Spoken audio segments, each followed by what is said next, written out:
Aloha and welcome. This evening on our show, we are going to talk about emotional vampires. This is very important for right now, and whenever you find it is the right time. We're hoping to discover what is an emotional vampire, how can we identify them fairly quickly, what are the five basic types, and how do we handle emotional vampires in our lives. My name is Geralyn St. Joseph. I'm a relationship empowerment coach. Let's jump in. Okay, so the first thing is, what is an emotional vampire? Emotional vampire is kind of like a colloquialism that we use because people are fascinated by vampires, and we all understand that vampires take something from you and can drain you in some way. An emotional vampire is someone who drains you emotionally, who does not allow, um, you don't walk away with the same amount of energy that you came in with. So, emotional vampires will come into your life and they're there to steal attention, to steal time, and to drain you emotionally. We've all run into these people at different points in time. It might be someone in our family who always has to be the center of emotion, the center of attention. It could be somebody at work who's constantly gossiping and talking about different things. Or it could be someone who just constantly needs our help, where they're always like, oh, you won't believe what happened today. I had my very first job, I worked for a video store. And one of the people that worked with me, we affectionately referred to as Dr. Gloom, because no matter what your story was, no matter what was happening to you, Dr. Gloom, something happened that was worse. So that's how he got the name. Eventually, we all learned not to hang out with him too much because if you did, you would be fully drained by the end of your shift. And as soon as he entered into his stories, that's when you would start feeling tired. Not that the stories weren't exciting, it just was always downward. It was always stuff that was negative and just, ugh, do we have to hear that again? Is that really the only experiences you have? So, how do we start? How do we spot an emotional vampire? An emotional vampire makes you feel tired after you're speaking to them. So, either when you're with them or directly after they leave your presence, you feel a letdown. You feel like you don't have a lot of energy. You need to take a nap. You feel like you need something. You may not know what it is, but you feel drained. This person tries to single you out and isolate you, whether that is in the method of like flattery or gifts or physically isolate you. Have you ever been at a party and there's that one guy that you don't want to talk to who kind of corners you literally in a corner and blocks your view from everything else that's going on and is kind of in the way where you would have to be almost rude in order to get past him? That's an emotional vampire. They have nothing nice to say most of the time. If they do, it's peppered through so that you keep listening as opposed to like really telling a good inspirational story. An emotional vampire relies on others for their self worth. So it's like they don't have an energy center of their own and they need something from you. They need you to feel for them. They need you to empathize. They need you to sympathize. They need you to feel bad for them. They need you to help them. They're difficult to walk away from for various reasons. Either they're doing that push pull kind of a thing where they're like, it really gets draining and you decide, this is it. I'm not doing this anymore. And then they pull you back, or they will actually like block the exits so you cannot physically get away from them. They don't take any real responsibility for their life circumstances. There's always a but this happened to me, but wasn't my fault because, cops stopped me, I was drinking, but I was drinking because my girlfriend broke up with me, or whatever their excuses are. Blame is the name of the game for an emotional vampire, because that's all they want to do. They don't want to take any responsibility for themselves, because if they do that, then they have to stand on their own. Whereas if they're pushing the responsibility off on others, then they can get energy from people to help them stand up because they're so weak. Poor baby. The 5 types we're going to talk about today. One is the victim. Several weeks ago, I talked about the victim archetype and really went deep into that and what that means. At some point, most people will be the victim at some point, because things do happen around us and sometimes to us that make us feel like we're powerless. It could be, paying taxes, or getting mugged, or being cheated on. Things like that can make us feel like the victim. What's the difference between being a momentary victim and playing the victim? The difference is this a lifelong thing? Are we doing this for months and months on end? Is this our story that we've incorporated into who we are? Or is it something that is passing, that I'm a victim in this particular circumstance, and I'm going to move away from that circumstance? I'm going to create something different with my life because I don't like being the victim. If you're healthy, you deal with whatever it is, and then you move forward. You learn from it and you move forward. If you got mugged, then you kind of, what could I have done? Maybe looking up when I'm down in the subway, maybe not looking at my phone all the time, not having my phone out, maybe not having that big old purse, maybe any number of things where you're looking for ways to learn from what happened to you in order to grow and move forward. So victims who are lifelong victims or very long-term victims, they feel very insecure about who they are, where they fit into the world. So they choose this role, because the victim role is almost like being a child, where when people play the victim, they want other people to step up and try to take care of them so that they don't have to do things for themselves. We need to be careful about that. If that is who we are, you need to ask yourself, like, am I always blaming other people for the dire straits that I'm in? Do I experience life as something that's usually fun and exuberant and something that I am partaking in, as opposed to something that happens to me? Questions you need to ask yourself to make sure that you are not the victim, because sometimes we take on these roles. Sometimes we're the emotional vampire and we don't even know it. So we need to be aware of where we're at emotionally, and it's okay to need others at times. It's okay to rely on our friends and interact in that way. What's not okay is when that's all we have, when we don't have any sense of self. That's not okay. When we're completely draining the people around us, when they end up walking away because they just can't do it anymore. These are all signs. If you don't have any long-standing relationships, you don't have any long-standing friendships, probably you have an issue that you need to look at and address. The second type is the charmer. So the charmer comes around and they seem like they got it, everything together, and they are pretty wonderful, and they see how wonderful you are, and they know just what to do, just what to say to get you to listen to them. When they corner you, you don't notice it quite as much. When they're the ones who start to isolate you, you're like, oh, I feel special, because they know how to make you feel that way in the beginning. And they do this because they want all your attention. You're not supposed to give attention to anyone else. They're supposed to have all your attention. So when you're around your friends, or their friends, if they have any, they have to be the center of attention.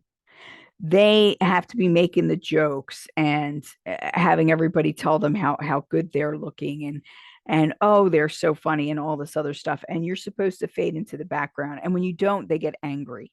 So you need to be careful of that. They can also be a clown where they're always, funny, joking around. The key is, are they doing that when it's inappropriate? Are they needing to get that attention regardless of what's going on at a funeral, somebody's wedding, places where they should not be the center of attention? Do they still show these types of behaviors in those types of situations where it's completely inappropriate? They make themselves addictive to you. So a charmer will look for, like, what is it that you hang on to? So if you're someone who maybe it's, oh, I'm not sure how I look. I feel like I'm not beautiful.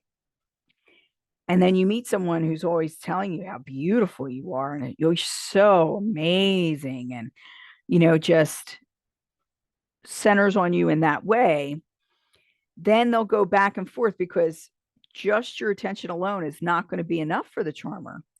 It's part of it, but they want all your friends to love them too. They want all your family to love them too. So oftentimes that comes to your detriment. So, like, it'll be making fun of you or saying private things in front of other people. And this is where the charmer kind of shows themselves, where they want your attention to the point of you neglecting your responsibilities.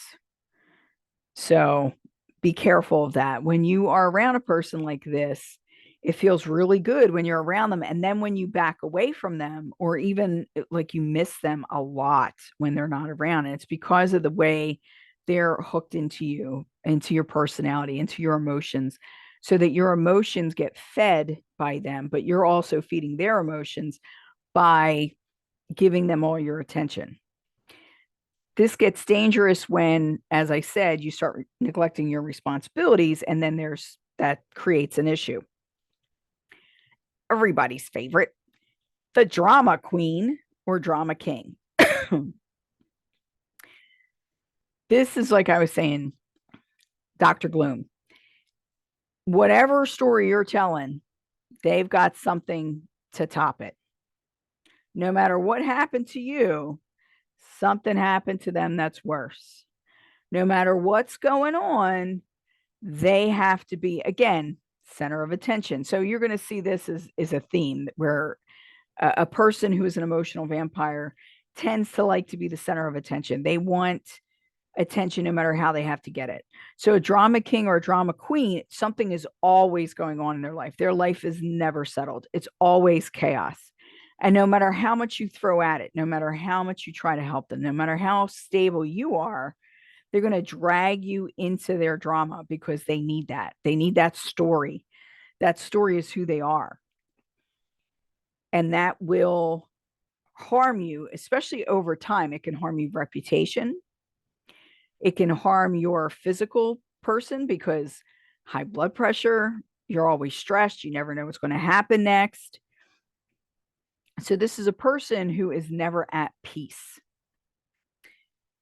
Then we have what I like to call the wet shoe. The wet shoe is one of my favorites. So I had written about the wet shoe before, and somebody's like, what does that mean? Think about it. If you're running around and you're in your sneakers, tennis shoes, running shoes, whatever you want to call them, and you step in a puddle and they get all wet, what happens to that shoe? It goes to your foot. And then as you walk, it'll come off a little and right back, and then come off a little and right back. So what the wet shoe does is the wet shoe plays with you in that way, where, oh, they're so dramatic and this is happening and that's happening. And thank you so much for helping me. Oh my goodness. I think it's going to be okay now. Then a week later, they're, oh my God, this happened again. Why does this always happen to me? There's someone who comes and goes. They're consistent in their inconsistencies. So the wet shoe is someone who lets you get a little bit away. So you feel like, I helped, this is working. It's called Intermittent, I can't think of the word off the top of my head. It's called intermittent reinforcement. Intermittent reinforcement. When you have intermittent reinforcement, that becomes very, very powerful because it's just around the corner. That's how gambling works. That's how they get you to go to the slot machines, because they know if they give you a little bit every 10th time, you'll keep spending, even though you're spending so much more than what you're getting back. They just need to give you back a little and you'll keep going in. And the wet shoe operates in very much the same way. The wet shoe you really do need to be careful of because they go to emotional extremes, and it really does make you feel very unstable, and it'll start making you feel crazy because you're like, but I thought you were okay. I thought this did it this time. There is no doing it this time. The wet shoe is perennially the wet shoe. They're always going to be like that unless they choose to change.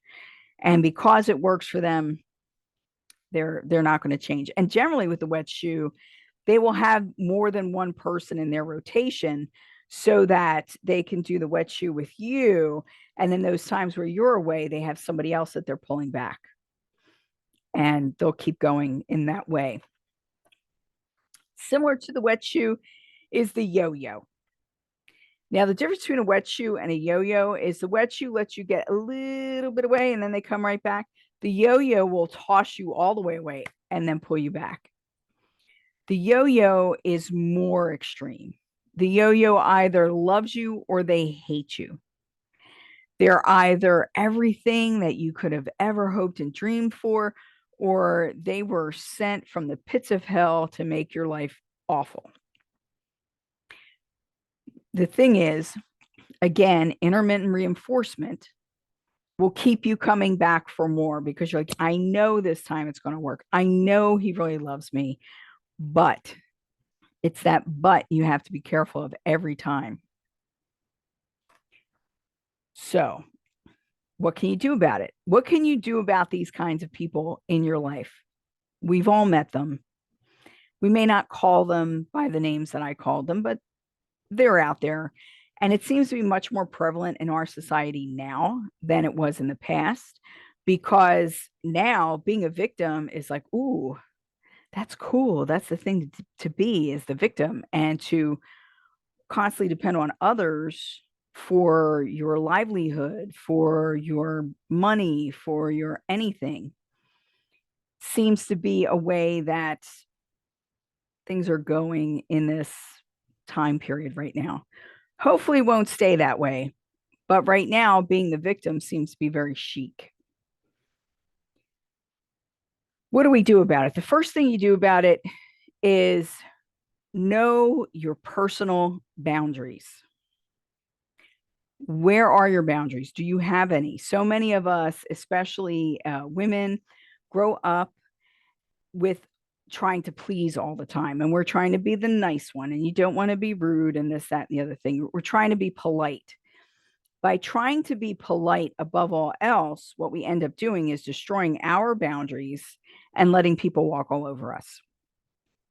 And this happens to men and women. However, it seems to be a lot more prevalent with women. So we need to know our personal boundaries. Where are they? We need to set personal boundaries. And once our personal boundaries are set, when we feel them being infringed upon, we need to push back or walk away. So I have another video on healthy boundaries, how to set them and what they are. You can go back and watch that. I don't want to make this too long. But when you're dealing with an emotional vampire, what they do is first they come in, then they cross your boundary a little bit, and you're like, well, okay, it's not too bad. Then they cross it even more and will continue to do so until your boundary is gone. So as soon as you feel your boundary being crossed, you need to push back or walk away. That's your responsibility. Be aware of your own needs. When you're aware of your own needs, then it's easier for you to understand when somebody else is manipulating them or crossing them. What do I mean by this? For instance, if you know that one of your needs is to be loved, everybody needs to be loved to a certain extent, but your need is even better to be liked. You need to be liked. Then somebody who is an emotional vampire can come in and like the charmer and be like, oh, you're so nice, you're so great, da da da. And then they cross a boundary. And then you try to push back, and then they'll be like, well, I thought you were nice. I guess you're not that nice. No, no, no, no. It's okay. It's okay. So you want to maintain whatever that need is because you like the idea of the charmer giving you the attention and fulfilling that need, but you also are allowing them to cross boundaries. Can't do that. It's all right if not everybody thinks you're nice. It's okay if not everybody loves you. In fact, it's the way of the world. If everybody loves you, you are not standing for anything. You're lying to somebody, probably yourself more than anybody else. So being aware of your needs so you know when they're being manipulated is something that is paramount to keeping yourself safe. Stay centered. Like your mom told you, just ignore them. So many times when we walk away from these kinds of people, or when we recognize who they are and we try to shimmy away, that's when they will attack you, or they will have other people attack you and tell you how wrong you are because you're protecting yourself basically, but they'll say that you're attacking them and that kind of thing. Don't worry about it. I was in a situation where I was around a malignant narcissist for 2 years. They tried to destroy everything. They went after me professionally. They went after me personally. They made accusations that were just crazy. And if it were not for, number one, my reputation that was set before this person came along, and me maintaining and being consistent throughout the attack, I did not attack back. I did not go overboard protecting myself, but I did poke enough holes in the story so that people were like, huh, yeah, that doesn't make sense. Like one of the things that they said was that I wasn't paying the bills for months before we separated. And I showed documents. Yeah, here's the bills. Here's when I left. That's when I stopped paying them because I wasn't there anymore. Why should I pay their bills? Okay. Them saying I got fired from my job. Here's my request to come back to the job. So obviously I was not fired. So little things like that, where it was just picking one or two things to poke holes in their stories, then people doubt and they start looking at them more. That helped me get out of that situation, away from them with basically unscathed, except for the emotional crap that I had to deal with afterwards. So knowing when to ignore, when to be like, doesn't matter. You can say whatever you want to say. It doesn't make it true. Having that kind of an attitude is priceless when you're dealing with these kind of people, because then they cannot emotionally manipulate you, which is what they're doing. That's what an emotional vampire is. It's someone who manipulates you emotionally. Remember, no is a full sentence. So you don't need a reason why you're not doing something for someone else. You do not need to explain yourself and say, well, no, because, and again, this is something I feel is more ingrained in women, although I've seen men have this issue too. I see it much more around women, that we're taught to please. A lot of times we're taught to smooth everything out and make everything run smoothly. Like that's our purpose. That's part of what we do in society, is we help things run smoothly. We're the ones who take care of things and make sure things get done. And men have their place where they're doing different things, but we're more agreeable. Just as a sex, we're more agreeable. We need to be aware that no is a full sentence. So we don't always have to be agreeable. especially not to our own detriment. So that's something we need to be more aware of. Man, woman, doesn't matter.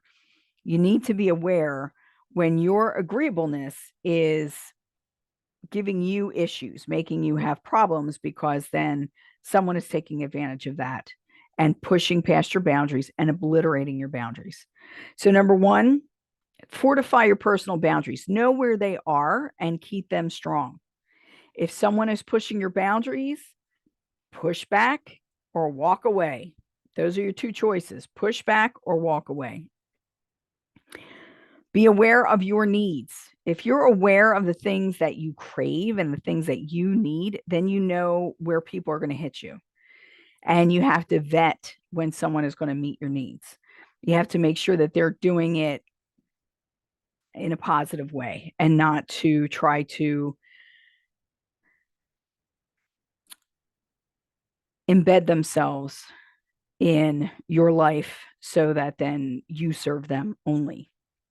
You need to be careful of that. Stay centered. Ignore them when you can. And always remember that you don't need to give an explanation as to why you don't want to do something or why you're not going to do something. Hey, can you help me move on Saturday? No. Full sentence, full stop. No. I don't have to say because I'm tired. You don't have to give them anything that they can grab onto and fight against or talk you out of. No cuts it right there. No is a full sentence. And know your limits. Your physical health is very important. Oftentimes when we get involved with these kind of people, it's the worst when they're at work, because then it's harder to get away from them. But know your limits. Know when you're getting tired. Be aware of your physical body. Be aware of when you're getting drained, when you're feeling drained. Be aware of it when it's happening. Be aware of that push-pull inside of you that makes you gravitate towards these kind of people. Be very careful. It's nice to help, but as Jesus said, don't throw pearls before swine. Do you know what the second half of that is? Lest they turn on you and rent you asunder. So don't give to someone who does not appreciate it, because they're just going to turn around and destroy you. They're going to argue. They're going to want more. They're going to destroy your reputation, destroy your health. However it comes out in that particular instance, you have to be aware. You have to know yourself and love yourself enough to stay healthy and keep your boundaries where they need to be. So that's what I have to say about emotional vampires. Now, next week, we will be talking about this on Mystery, Mystics, and Metaphysics, which is my meetup. If you'd like to be a part of that, register on Zoom after you've RSVP'd on Meetup. The registration link will be on the right-hand side. I have enjoyed our talk. If you have any questions or if you would like to work with me individually, please contact me at my website, email me, or send me a text. My information is below. My name again is Geralyn St. Joseph. Remember to like and subscribe if you would like more information or you would like to see more of this type of content. Mahalo.